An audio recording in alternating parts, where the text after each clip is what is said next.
Tole, hi guys, maamila keenya. Akkaataa ammallee telegiraama chaanaalatti banatanudha. Telegiraama kana tuqxanii akkasitti gidee takka itti tuqxan jecha. Achi booda chaanaala addaa banachuudhaaf jecha ishee gadii gad dhuftanii mallattoo qalamaa kana jecha ishee kanarra tuqxan yeroo takka. Gubbaa kanarratti maal jedha guruppii jedha. New security chat jedha. New channel jedha. Ishee kana tuqan jecha. Kan channel jettu achi booda maqaa barbaadan maquma channel itti banachuu barbaadan. Fakkeenyaaf Hafiz jedhu. Hafiz jedhu. Achi booda gubbaa kanarra dhufeetiin ishee kana tuqaa jecha. Hafiz jedheen banamti linkii Hafiz sana qilleensarra oolchuuf takka kunoo public kana ta'uudhaaf maal godha linkii sana tolfadha. Hafiz jedhamti lakkoofsa itti liqaan gatiin caffee baaftu achirratti hangatiin magariisa baasu jecha. Amma fakkeenyaaf caffee magariisa baase miti gubbaa kanarra dhuftanii amma maal jedhu asii gubbaa irratti addi subscribe jedhamti nama barbaadan irratti akkanuma dhuftanii jecha akkasuma bakka achi booda asii gadi kanarra dhuftanii asii kanarra jecha send banameera jecha subscribe nama tokko godhechaa jira amma gubbaa ammas achuma deebina. Fakkeenyaaf Hafizuma gubbaa sanatti deebina jecha achi deebina miti ammas gadhumne mallattoo qalamaa sana xunna jechaan mallattoo qalamaa kana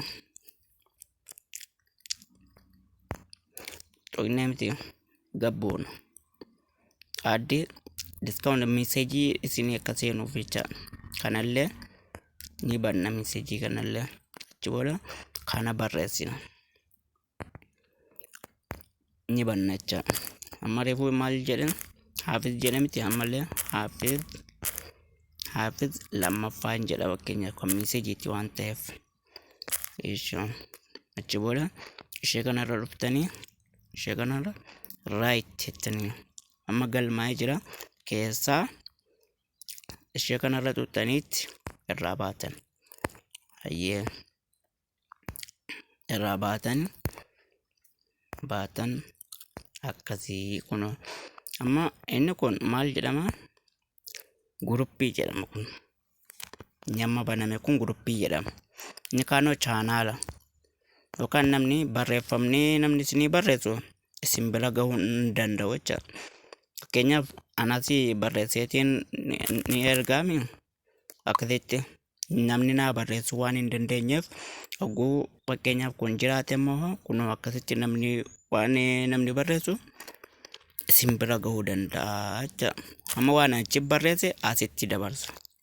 Kana fakkaata barnoonni keenyaarra kutaa ittaanu immoo waliin deebinaa nagaan oola. Achi booda waan barbaadan asirratti gadhiifachuu dandeessu. Asirraa immoo namni waan barbaade amma fakkeenyaaf kiyya kunoo kanatti teelebirrii asirratti fakkeenyaaf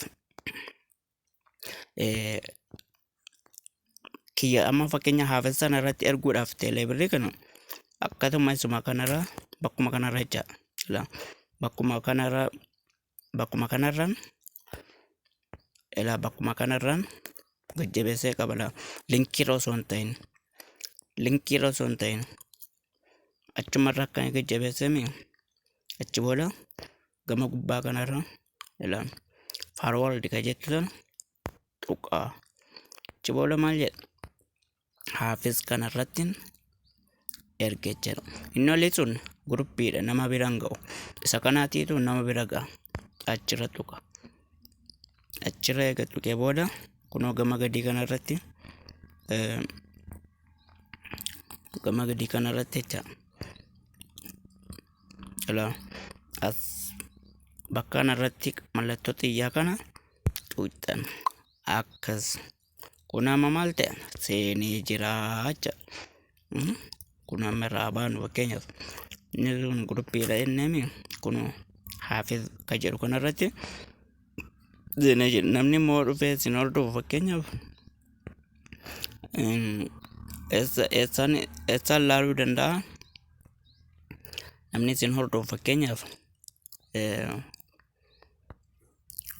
bakka linkii kanaa tuqa jechaadha kun asirra tuqeetii linkii haa tuqa jedhu kana asirra tuqeetti seenee star godhata jecha akkasitti isinii maamillee heddummeeffamaa deema dhiifama barumsa keenya kanarraa dheerannee illeedha asumatti dhaabnu kan kutaa itti aanutiin hanga walitti deemti nagaatti toora.